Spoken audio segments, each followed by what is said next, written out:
kita waktu itu berkomunikasi, kita tanyakan kenapa penuh debu. Dia mengatakan bahwa banyak orang-orang yang melakukan perilaku yang tidak baik, sehingga dia sendiri merasa terganggu, sehingga dia membuat kawah itu mengeluarkan debu untuk melakukan pembersihan.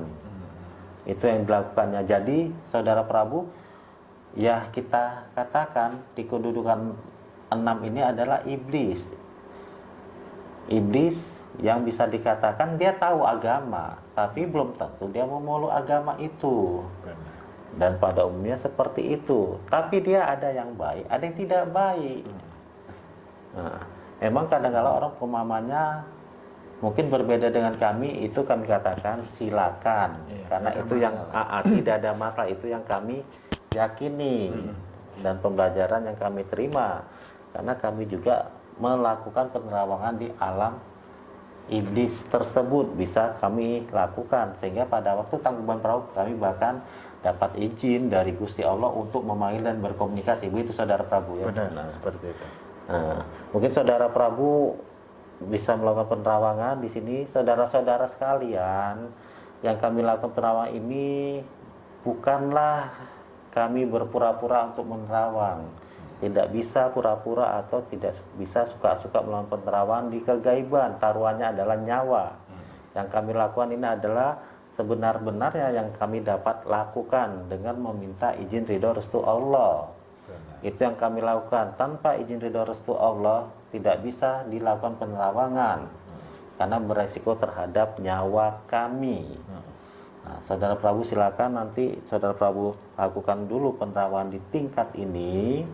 Masa di wilayah kita ini, ceritakan sedikit pada pemirsa hal-hal apa saja terkait dengan kedudukan 6 yaitu iblis. Silakan saudara Prabu. Allah.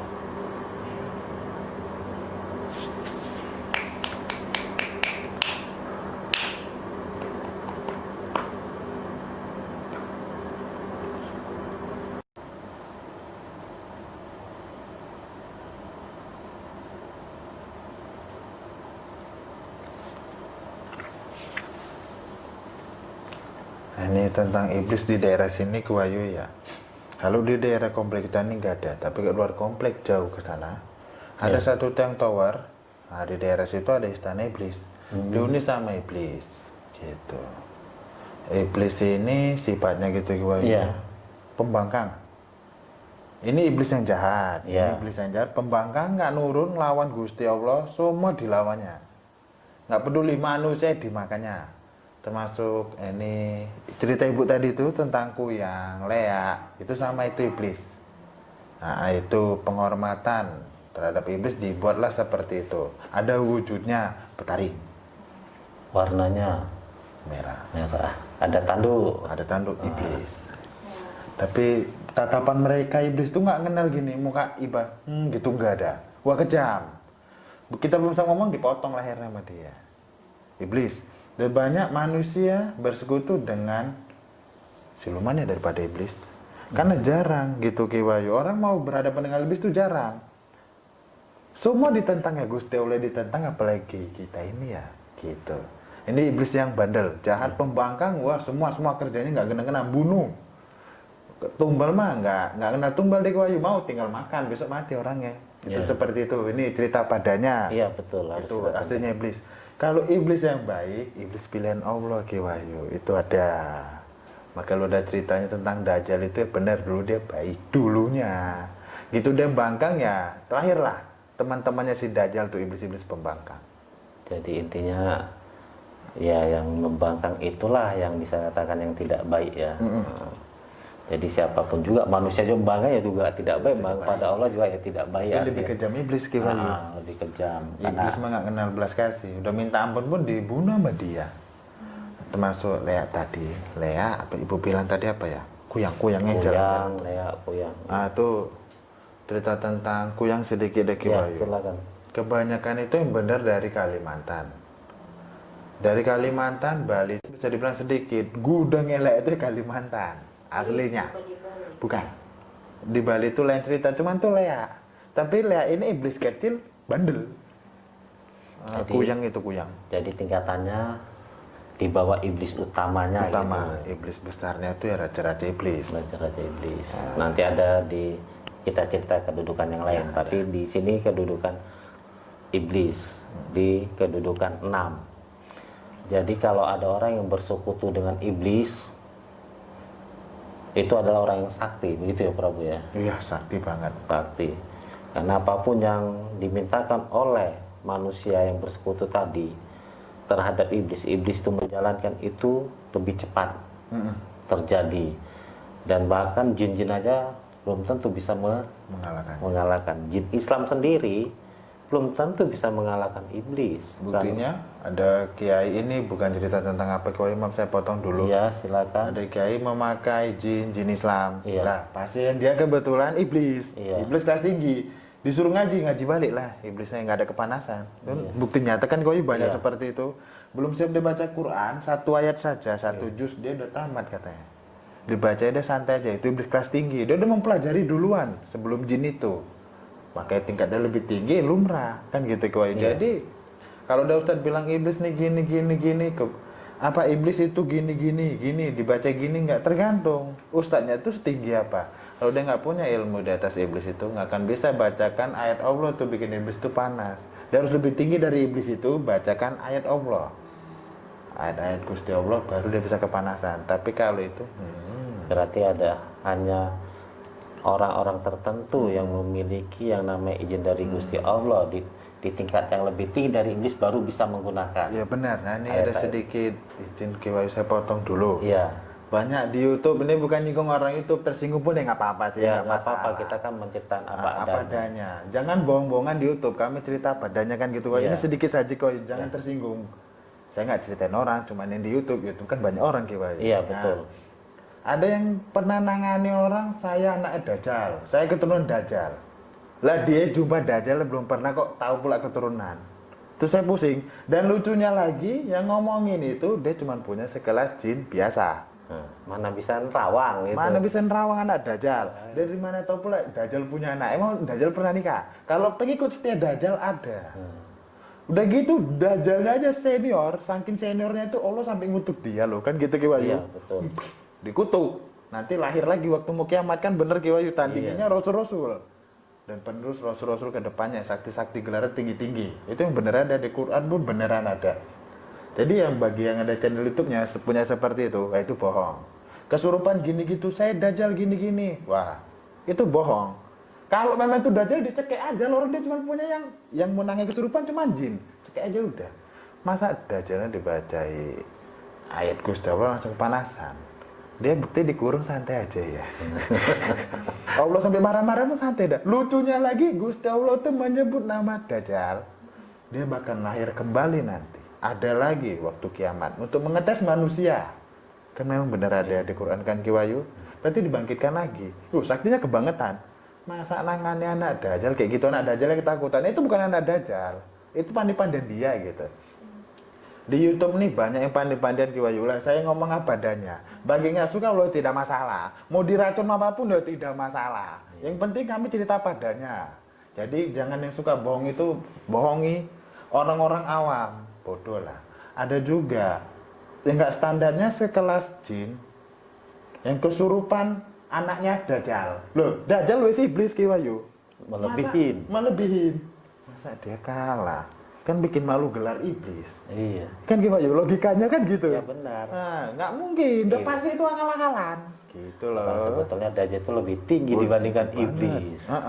Bahkan ya kadang-kala ya itulah banyak orang yang membuat konten di YouTube itu Nggak gena-gena.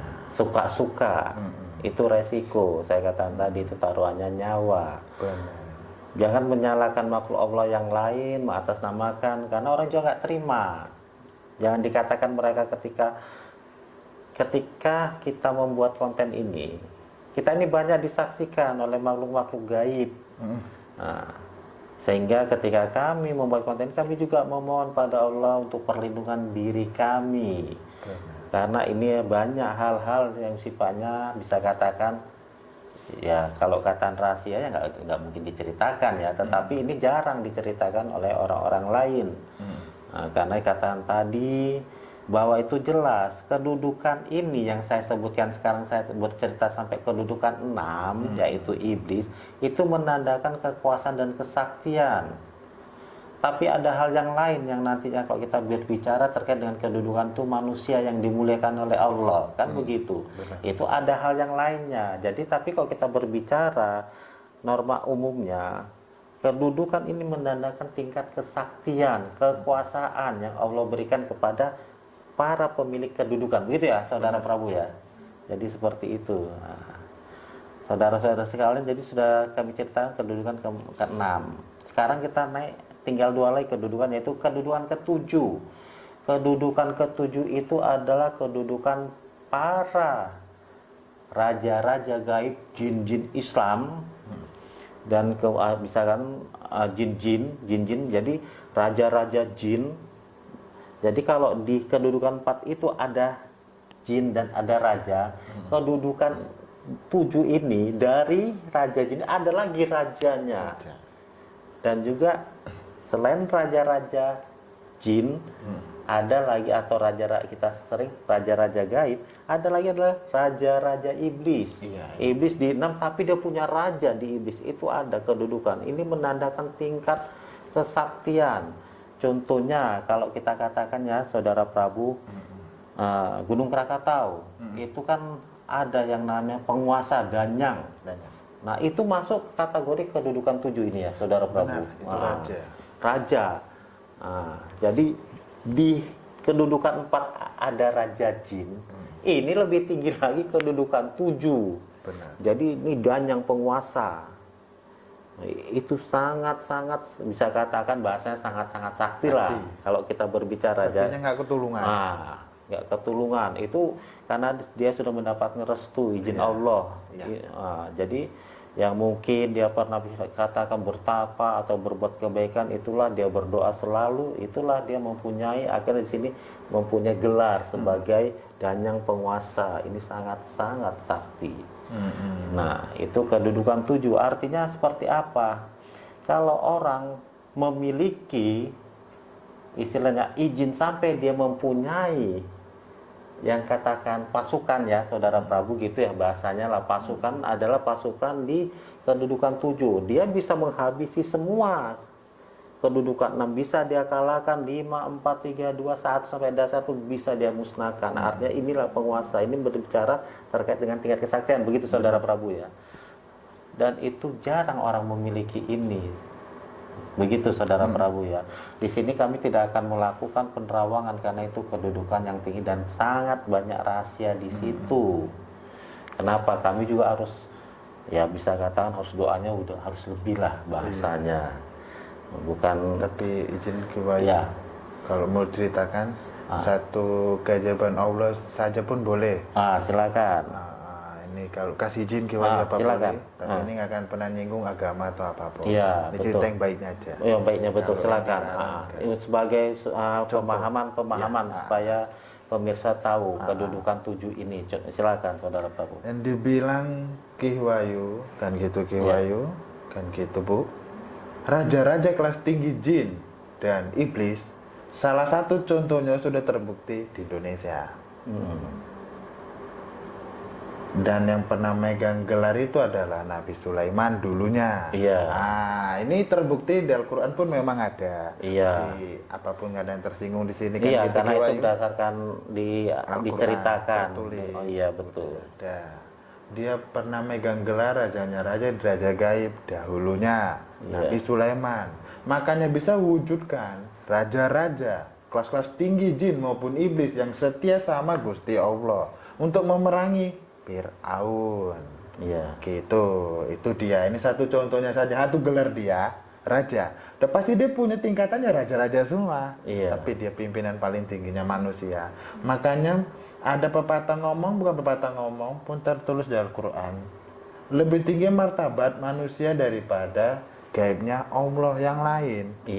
Itu benar. Tapi kadang manusianya nyalai diri sendiri gitu loh. Udah tahu tinggi, bersekutu. Udah tahu tinggi, cari pesugihan. Lucunya udah tahu tinggi, keyakinannya piye-piye, entah kayak mana-mana gitu. Itu yang bikin manusia selisih paham. Sebenarnya bener tinggi. karena ada izin khusus Allah berikan pada manusia. Benar gitu. Ya, seperti itu satu contoh sedikit saja Ki Wahyu. Iya, karena Dan banyak itu hal terbukti.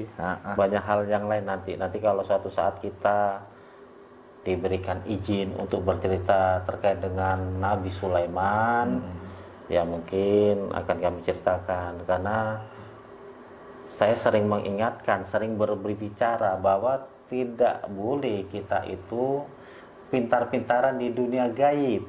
Resiko adalah nyawa taruhannya. Itu sering kami ungkapkan dari Papa Sedulur gitu. Jadi jangan pura-pura, jangan buat yang tidak-tidak, karena itu beresiko kepada saudara-saudara sekalian. Termasuk juga kami, kalau kami pura-pura berbicara, pura-pura kami membuat konten yang tidak kami ketahui, kami katakan kami tidak akan membuat hal itu. Berbahasanya kami itu. Saudara-saudara sekalian, sudah kita di kedudukan 7 tadi ya, adalah raja-raja gaib, bisa katakan raja-raja jin dan raja-raja iblis.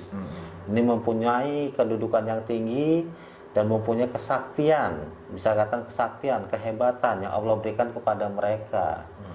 Jadi disinilah terlihat kekuasaan Allah terhadap para makhluk-makhluknya, kan begitu ya Saudara Prabu. Jauh kita kaji lebih dalam, kita paham lebih dalam, semuanya ini Allah ciptakan, bukan siapa menciptakan mereka, tapi hanya Allah yang Maha di Maha. Dan kedudukan yang terakhir itu kedudukan 8, yaitu kedudukan malaikat. Itu yang bisa katakan kedudukan makhluk Allah ada 8 adalah malaikat. Malaikat itu bisa dikatakan adalah pesuruh Allah, itu ya saudara. Tapi juga pesuruh manusia juga. Benar. Karena untuk menyampaikan doa, malaikat yang digunakan untuk naik menuju Sidratul Muntaha, orang katakan arsy-nya Allah, menyampaikan doa-doa kepada Allah. Nah, di sini agak unik bagi orang-orang, jangan orang lah ya. Kalau kita bicara dulu Nabi seperti Rasulullah itu mempunyai, bisa katakan pendamping ya, bisa katakan pendamping yang dia setiap doa itu langsung Allah, langsung malaikat menyampaikan. Jadi ada pendamping malaikat gitu loh bahasanya. Karena malaikat ini bergeraknya lebih cepat dibandingkan makhluk-makhluk lainnya. Yang dari kedudukan 7 ke bawah. Pergerakan malaikat itu kita tidak bisa bayangkan dan tidak masuk akal logika manusia pada umumnya. Dia bergerak cepat, doa itu akan sampai dan kemudian akan langsung katakan adalah disetujui Allah, kan begitu.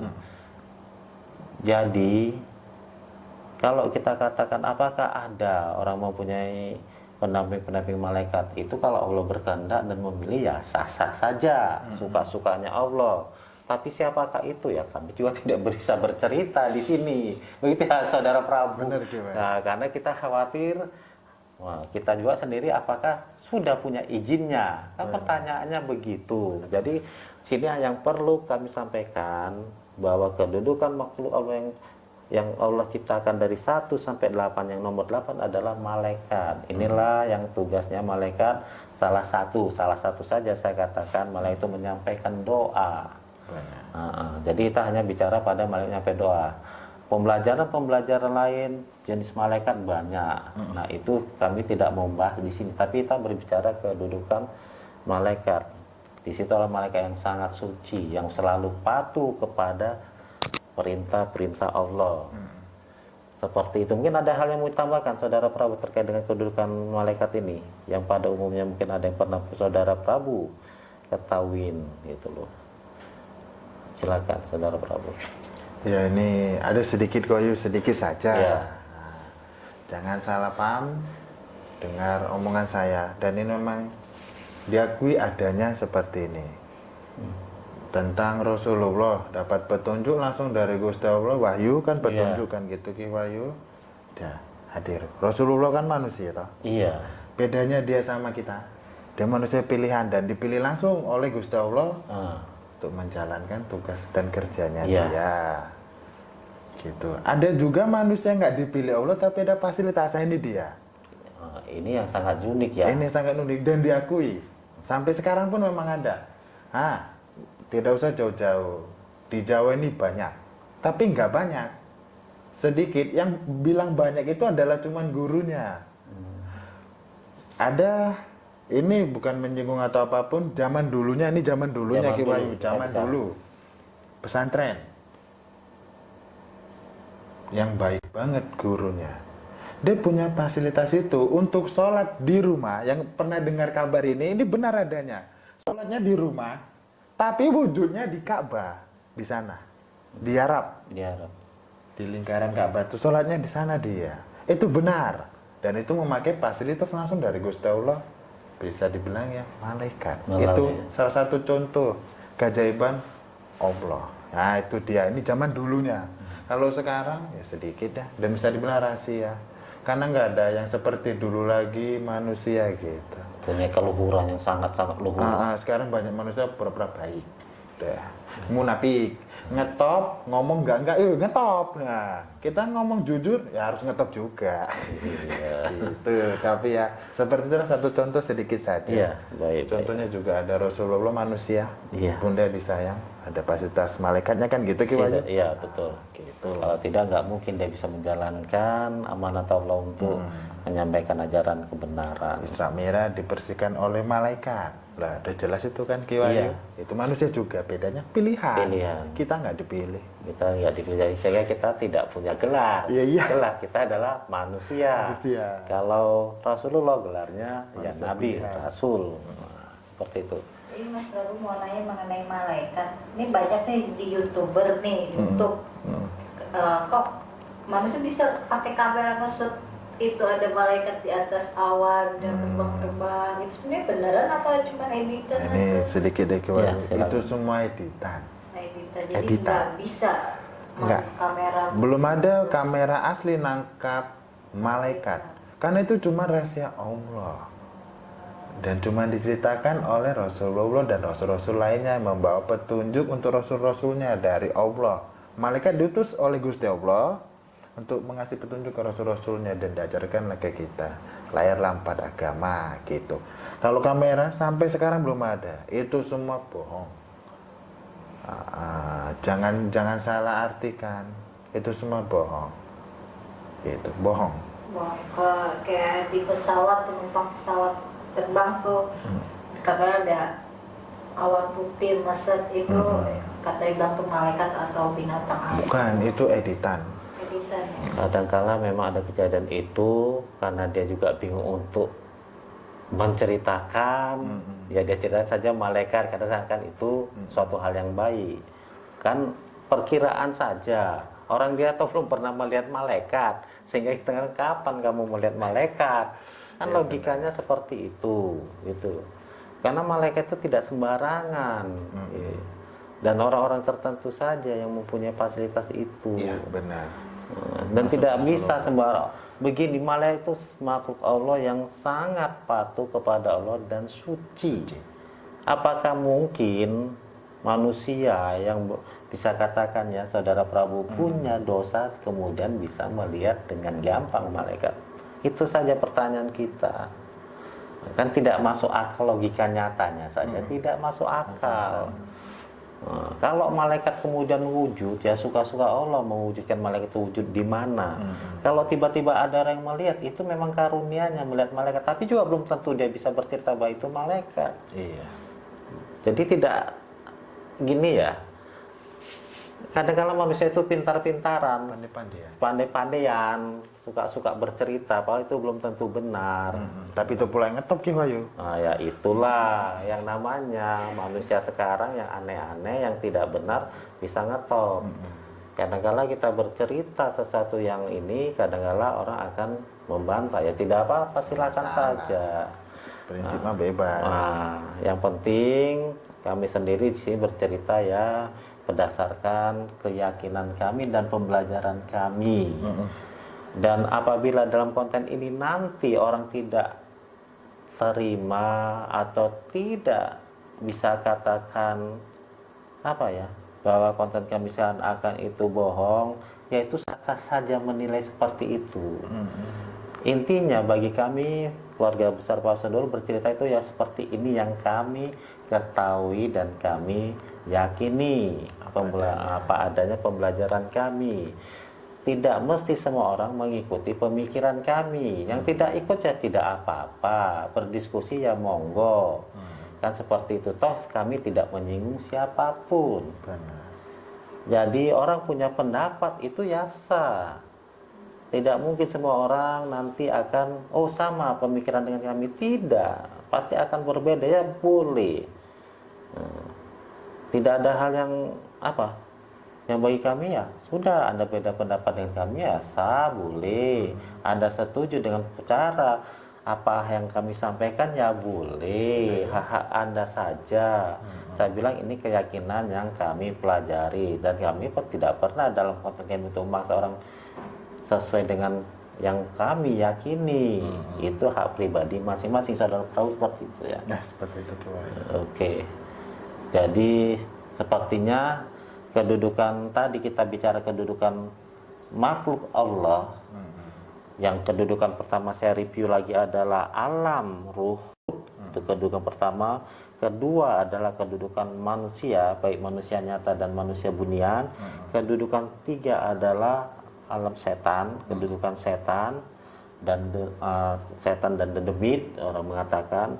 Kedudukan ya dedemit ya, kedudukan 5 adalah alam siluman, kedudukan 6 adalah alam iblis, kedudukan 7 raja-raja gaib atau dan juga raja-raja iblis, dan kedudukan ada 8 adalah alam malaikat atau kedudukan malaikat.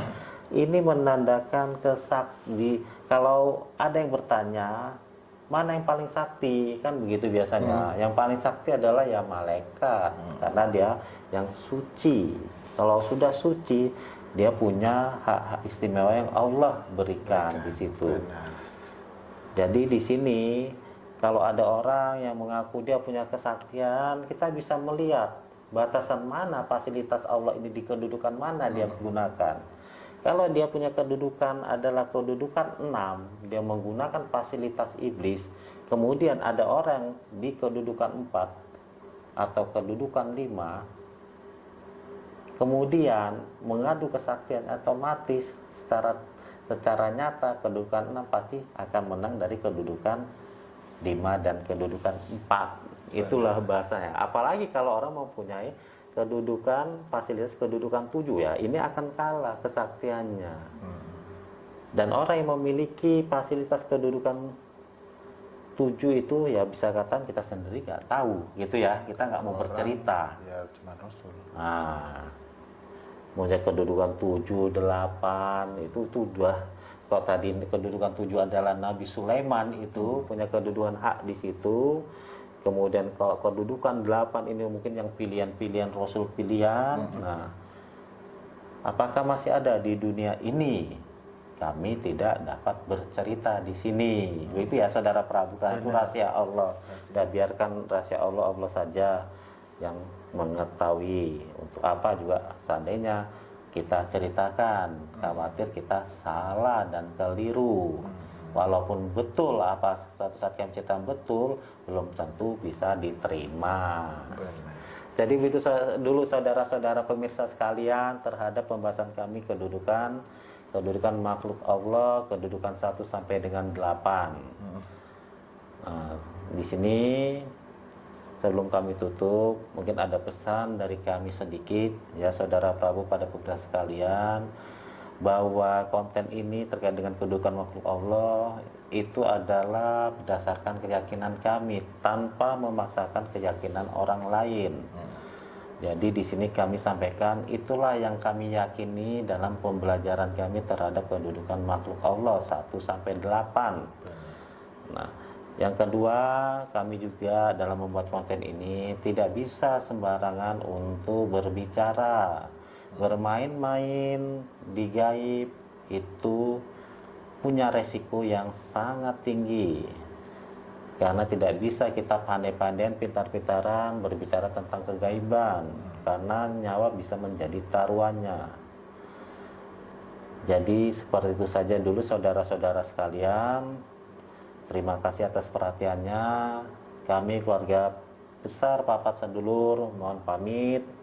Saya Ki Wahyu Kayangan didampingi dengan keluarga saya Prabu Mega Alam dan juga Bunda. Kami mohon pamit. Terima kasih. Wassalamualaikum warahmatullahi wabarakatuh. Salam sejahtera bagi kita semua.